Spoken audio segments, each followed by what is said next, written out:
السلام عليكم، وحشتوني يا أحلى وأجمل إخوات. عاملين إيه؟ يا رب تكونوا في أتم صحة وفي أحسن حال. النهاردة هنعمل مع بعضينا وصفة سهلة وبسيطة واقتصادية. هنعمل الفطاير المحشية، يعني الحشوة اقتصادية جدا، مش هتاخد معاكي ولا وقت ولا مجهود. حاجة كده بسم الله ما شاء الله، حاجة جميلة جدا. تنفع وجبة غدا أو عشاء، أو ممكن تديها للأولاد في المدارس، ومش مكلفة خالص، ولا في الوقت ولا في المجهود ولا في المكونات. هتقدري تحضريها انت واقفة في أقل من 10 دقايق، لأن العجينة بتاعتها سهلة وبسيطة، ومش بتحتاج لتخمير ولا أي حاجة. بمجرد ما هتعجن العجينة هتشكليها كده وتعمليها فطاير سريعة وتحشيها بأي حشوة. طبعا أنا حشيتها بحشوة البطاطس، حشوة اقتصادية جدا. بصراحة أنا ملقتش يعني أنسب من البطاطس، لأنها اقتصادية. أنت عايزة حابة يعني إن أنت تحشيها أي حاجة تاني، ده طبعا متاح ليكي. وطبعا زي ما تحبي. يلا كده نذكر الله ونصلي على رسول الله ونشوف كده المكونات بتاعتنا. طبعا أنا هنا عندي 7 كوبايات من الدقيق، ده الدقيق العادي خالص.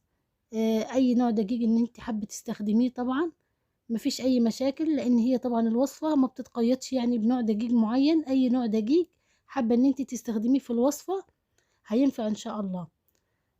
طبعا هنا استخدمت 7 كوبايات دقيق، عليهم ذرة ملح بسيطة، مع 3 كوبايات مية. أنا نزلت بأول حاجة كوبايتين المية، والكوباية التالتة طبعا نزلت بيها تدريجيا، لأني أنا مش حابة طبعا العجينة تكون إن هي سايلة خالص، أو اللي هي تكون ماسكة نفسها خالص. فأنا العجينة بتاعتي عاوزاها كده تكون متوسطة، فعلشان كده نزلت بالكوباية التالتة تدريجيا. أنا بصراحة أخدت معايا الوصفة أو المكونات الدقيق، يعني 7 كوبايات دقيق أخدوا معايا 3 كوبايات مية. طبعا انتوا على حسب نوع الدقيق، في نوع دقيق كده بيشرب سوائل كتير، وفي نوع دقيق ما بيشربش سوائل كتير. يعني ممكن ال7 كوبايات دول انت بتوع الدقيق ممكن ما ياخدوش ال3 كوبايات مية، وممكن هنا ياخدوا 3 كوبايات وربع مية أو 3 كوبايات ونص مية على حسب نوع الدقيق. أنا هنا طبعا نزلت بالكوباية التالتة كده تدريجيا لحد ما لمت العجينة معايا، وفضلت طبعا أعجن فيها كويس لحد ما خدمتها كويس كده. اللهم صل على سيدنا محمد. انا هنا فضلت اعجن في العجينه كويس لحد ما نشطت فيها ماده الجلوتين اللي احنا بنسميها العرق. طبعا عجنت العجينه كويس خالص، علشان طبعا في تشكيل الفطاير يعني تتشكل معايا بمنتهى السهوله وتتفرد معايا بسرعه، ما تاخدش وقت معايا. انا طبعا بعد ما هخلص عجين هشكلها على شكل كور، مش هسيب العجينه ترتاح ولا اي حاجه. انا بعد ما هشكلها على شكل كور هسيبها طبعا ترتاح. هنا طبعا كنت خلاص خلصت العجينة، كانت العجينة حلوة كده، الملمس بتاعها ناعم في ايدي وحلو. فضفت لها 3 معالق من الزيت الزيت العادي. فطبعا زي ما انتم شايفين معايا عجنتها كويس كده لحد الزيت ما تشرب في العجينة، وبقى الملمس بتاعها ناعم وحلو كده. ضفت طبعا اضافة اللهم صل على سيدنا محمد، ضفت اضافة الزيت علشان تديني الملمس الناعم في العجينة، وكمان علشان ما تلزقش في ايدي. هنا طبعا حطيت على الرخامة حبة زيت عشان هبتدي ان انا اقطع فيها يعني كده، وهشكلها على شكل كور. وبعد كده هسيبها 5 دقايق يعني كده ترتاح لحد ما اجهز الحشوة بتاعتي. طبعا الحشوة دي انتي اختياري، حابة ان انتي تحشي اي حاجة الفطاير، يعني اي حاجة حابة ان انتي تحشيها ممكن تحشيها. انا طبعا حشيت الفطاير بطاطس وحطيت لها شوية اضافات بسيطة. يعني انا حابة اعمل الوصفة ان هي تكون سهلة وبسيطة، وما تكونش يعني مكلفة، وتكون يعني في متناول الجميع، واي حد يعني يقدر ينفذها. المكونات هتكون موجودة يعني في كل بيت، مفيش طبعا اي مكونات هنشتريها من بره. اكيد يعني كلنا هيكون عندنا بطاطس ودقيق ومية وملح والحاجات اللي هي المكونات البسيطة دي انتي. طبعا زي ما انتوا عارفين انا بعمل الوصفات اللي هي بتبقى اقتصادية، الوصفات طبعا اللي بتبقى موجودة، يعني أغلبية المقادير بتكون موجودة عندنا في كل بيت. ما بحبش طبعا أعمل الوصفات اللي هي المكلفة. طبعا حابة ان انت تحشي العجينة يعني مع البطاطس، حابة ان انت تحشيها اي نوع من انواع الجبن، دي كمان هتبقى حلوة خالص. بس انا هنا فضلت ان انا احشيها بالبطاطس بس، علشان طبعا ايه، زي ما قلت لكم وصفة سهلة ومش مكلفة خالص، هي وصفة اقتصادية. انا كنت هنا سلقة طبعا حبات البطاطس قبل ما ابدأ في العجينة. اللهم صل على سيدنا محمد. زي ما انتم شايفين انا هنا كنت طبعا قشرت البطاطس من القشرة الخارجية بتاعتها. ضفت طبعا شوية ملح على شوية شطة كده، وضفت معلقة صلصة علشان تديني اللون الأحمر الحلو. طبعا انتوا لو مش حابين معلقة الصلصة مش يعني، هي البطاطس على كده حلوة من غير أي إضافات ومن غير أي حاجة. طبعا هنا طبعا هرستها بالهراسة علشان طبعا تبقى ناعمة معايا. اللهم صل على سيدنا محمد. وكان عندي طبعا معلقة زيت علشان طبعا برضك تدينا الملمس الناعم الحلو، وكان عندي شوية شبت على شوية بقدونس وشوية كزبرة، فرمتهم ناعم كده وحطيتهم برضك على البطاطس علشان طبعا يديني الريحة الحلوة كده، وعلشان يديني الطعم الحلو. قلبت طبعا كل المكونات دي، ادي كل المكونات بتاعت الحشوة بتاعتنا. الحشوة سهلة وبسيطة ان شاء الله كده باذن الله هتكون في متناول الجميع.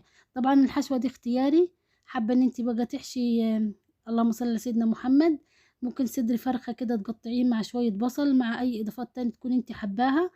ممكن لو حابة ان انت تحشيها لحمة مثلا مفرومة، حابة ان انت تحشيها انواع جبن بس على كده يعني من غير اي اضافات تاني، هتبقى حلوة وزي الفل. طبعا زي ما انتم شايفين معايا العجينة بعد ما ارتاحت سبتها كده 10 دقايق عشان ترتاح، فبمجرد ان انا ما بفردها على الرخامة فهي بتتفرد معايا بسرعة، ما بتاخدش اي وقت. وما تنسوش ان العجينة اللي انا عجناها دي كانت انسيابية شوية او كانت طرية شوية يعني ما كانتش ناشفة. هو ده طبعا ملمس العجينة الحلو اللي احنا محتاجينه. بعد طبعا ما فردت عليها طبقة من البطاطس زي ما انتم شايفينها، لميتها كده ورجعت بقى ايه فردتها تاني علشان طبعا هي تبقى جاهزة كده على التحمير. هنحمرها طبعا في الطاسة، هنحط حبة زيت بسيطة كده خالص في الطاسة وهنحط فيها الفطير، هنهدي النار جامد عليها علشان ايه طبعا تستوي كويس. اللهم صل وسلم وبارك عليك يا حبيبي يا رسول الله. لو وصلتوا معايا في الوصفة لحد هنا يا ريت يا حبايب قلبي ما تنسوليش باللايك والشير والاشتراك في القناة لو كنت اول مرة تشوفوا القناة بتاعتي وعجبكم المحتوى بتاعي فضلا وليس امرا، يا ريت تشرفوني كده وتنوروني باشتراك، كلمة اشتراك مكتوبة باللون الاحمر تحت الفيديو، يا ريت تدوسوا عليها وتفعلوا الجرس على كلمة الكل عشان كل ما انزل فيديو جديد او وصفة جديدة يوصل لكم بيها الاشعار.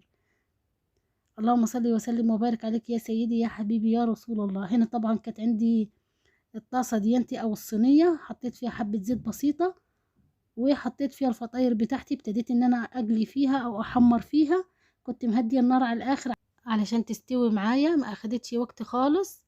يعني بصوا عايزه اقول لكم الموضوع كله ما اخدش اكتر من نص ساعه. بصوا بسم الله ما شاء الله نفخت معايا كده في الصينيه وبقت جميله وزي الفل. على فكره هي نفخت معايا كده لان ما فيهاش اي ثقوب او اي فتحات في الفطيره، طبعا الفطيره كلها متساويه وكلها متقفله على الحشوه من جوه. طبعا انت يا ست الكل تقدري تتفنني كده وتعملي اي حشوات طبعا حباها، اي حشوات طبعا اولادك بيحبوها. طبعا ادي العجينة وحطي فيها اي حشوة انت تختاريها، عجينة زي الفل كده طرية وحلوة ومستوية من جوه ولذيذة جدا. عاوزة اقول لكم لما عملتها لاولادي يعني بصراحة عجبتهم خالص. بصراحة اكلوا كمية الفطاير دي كلها وكانوا عاوزين تاني. بسم الله ما شاء الله طعمها جميل جدا. حشوة البطاطس مع الفطاير ديانتي بتبقى يعني حاجة حلوة خالص. اتمنى طبعا ان انتوا تجربوا الوصفة وتقولوا لي رأيكم طبعا في التعليقات، ارائكم طبعا بتفرحني كده وبتخليني مبسوطة. اتمنى كده ان انتوا تجربوها واسمع ارائكم في التعليقات، ويا ريت تحطي لي لايك كده على الوصفة دي، عاوزة لايك كتير كده، عاوزة الوصفة كده توصل لكل الناس. بصوا جمالها بسم الله ما شاء الله، كانت لسه سخنة كنت لسه منزلاها من على النار وجميلة جدا طرية طبعا. وزي ما قلت لكم طبعا حابين ان انتوا تعملوها للاولاد في المدارس اعملوها بكميات كبيره وحطوها في الفريزر، وقبل طبعا المدارس كده ب3 4 ساعات طلعوها من الفريزر. عاوزه اقول لكم لما هتفك كده من التلج بتاعها هترجع كانها لسه عاملينها جديده، من غير اي تسخين ولا اي حاجه، هي بمجرد ما هتفك كده هترجع طريه وكأني لسه عاملينها. اللهم صل وسلم وبارك عليك يا حبيبي يا رسول الله. بصوا جميله جدا. طبعا انا من جمال الفطاير ديانتي ما كنتش قادره ان انا استنى، كنت باكلها سخنه. بسم الله ما شاء الله حاجه جميله جدا. لا وعملت معايا كميه كبيره جدا، يعني بصوا كفت العيله وعيله العيله كمان. يعني ال7 كوبايات دقيق على 4 حبات بطاطس او 5 حبات بطاطس، يعني اقل من نص كيلو بطاطس، عمل معايا وجبه جميله جدا. وغيرنا طبعا طريقه الاكل في البطاطس، ان البطاطس يا اما بتتحمر يا اما بتتعمل في الصينيه، فاحنا غيرنا طبعا طريقة البطاطس فعملناها حشوة طبعا في فطيرة كده حلوة جميلة. اتمنى طبعا ان انتوا تجربوا الحشوة، واقول لكم بصوا هنا جمال الفطاير حلوة خالص. طبعا اتمنى ان انتوا تجربوها، ويا ريت يا حبايبي ما تنسونيش في اللايك، ما تنسونيش كده في دعوة حلوة، ما تنسونيش في الشير، شيروا الفيديو على قد ما تقدروا لكل حبايبكم وكل اصحابكم. اللهم صل وسلم وبارك عليك يا حبيبي يا رسول الله. وما تنسوش تذكروا الله وتصلوا على رسول الله. اللهم صل وسلم وبارك عليك يا حبيبي يا رسول الله. أنا هنا طبعا وصلت لنهاية الفيديو. يا رب كده الفيديو يكون خفيف عليكم وتكونوا استفدتوا مني ولو بجزء بسيط. أتمنى أن انتوا تجربوا الوصفة. دمتم في رعاية الله وأمنه، والسلام عليكم ورحمة الله وبركاته.